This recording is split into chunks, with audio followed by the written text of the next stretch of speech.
Well, springtime has finally arrived here in Ontario and I'm in my local woodland today. Not the best place to photograph, if I'm honest, most times of the year. But in the spring, we've got all these spring flowers coming up through the dead leaves. So it's macro photography time. I've got 3 lenses to play with today. I've got my Helios 44-2, which is a 58mm. I've got a 135mm f1.8 telephoto, and of course I've got my 100mm macro lens. Let's go play.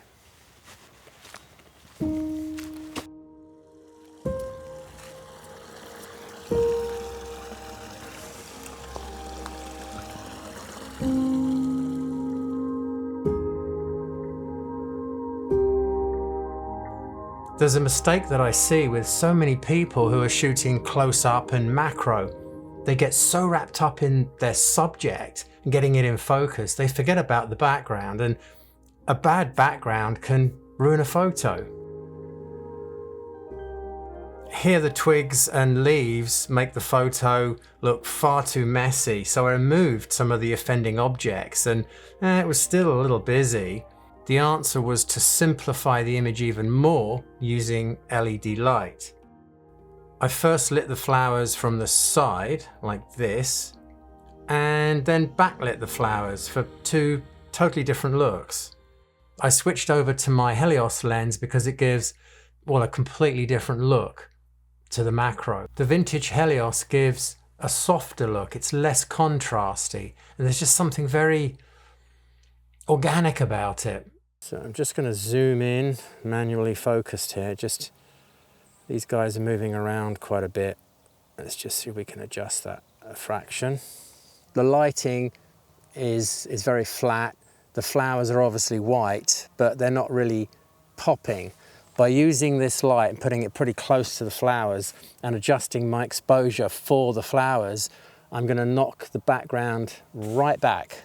Put this light, this is a 20-watt light. I could have bought a brighter one actually. I've got a 40 and an 80. I should have bought the 80 and really pumped some light onto those flowers, but this is gonna still do a pretty good job.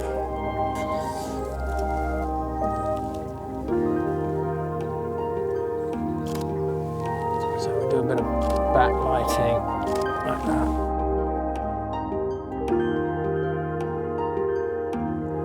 that. Useful thing to have. Now I have to say that these photos that I'm showing you are not particularly good. I find them very busy, the flowers are overlapping, they're just not quite right. I'm really showing them just to illustrate the lighting techniques.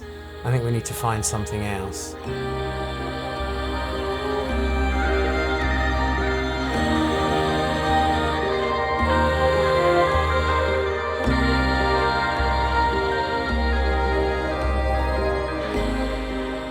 If you're shooting close up and macro, chances are you're using a very shallow depth of field and blurring that background out.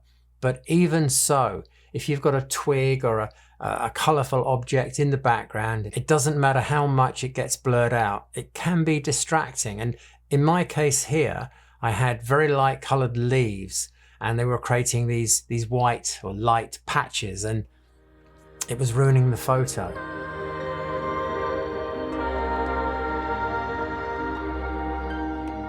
Here's the flat version with those leaves very apparent. Now if I use an LED light, I can knock them back a little bit. So the background's a little better, there's more contrast now, but I'm still not happy with the composition because I think there are too many flowers. So let's have one more attempt to find something better.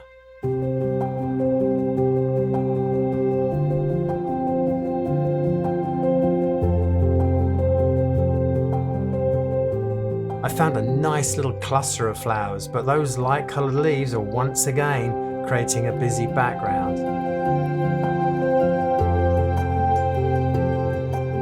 So time to get that light back into action then. And as it happens, because the sun is lower now, the ambient light is also lower. Which means when I illuminate the flowers, the background's going to be even darker than before.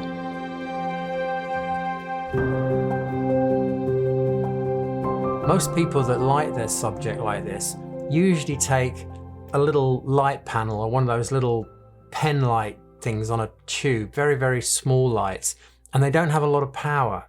So they're great for filling, but not much else. You can employ this advanced technique of using a much stronger light source to really take control of your light balance, your subject versus your background. This little 20-watt light is very useful to carry around. It's certainly more powerful, more useful than the typical LED light panels.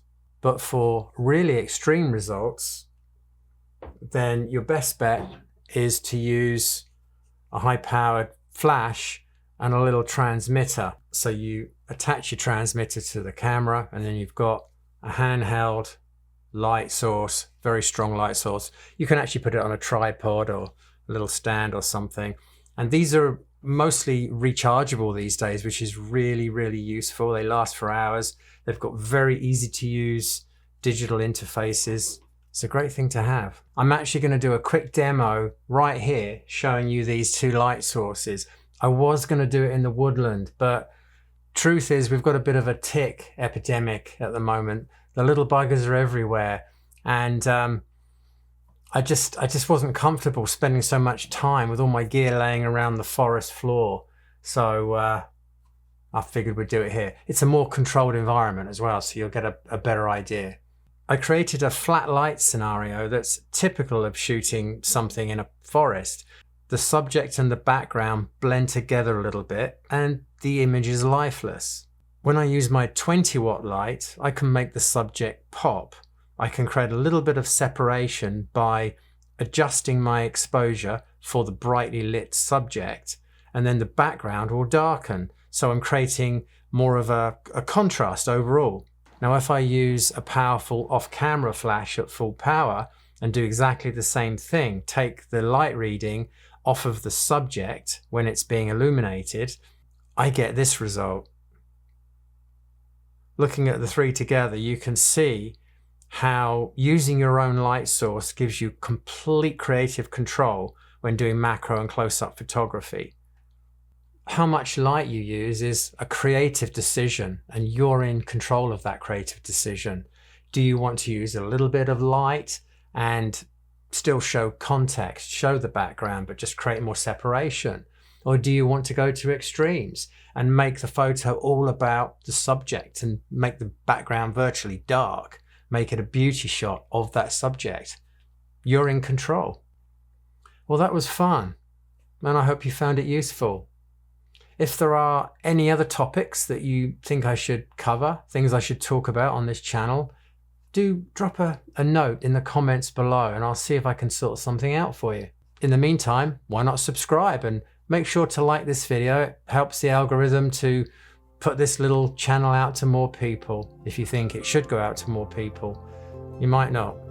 But anyway, hopefully I'll see you next time.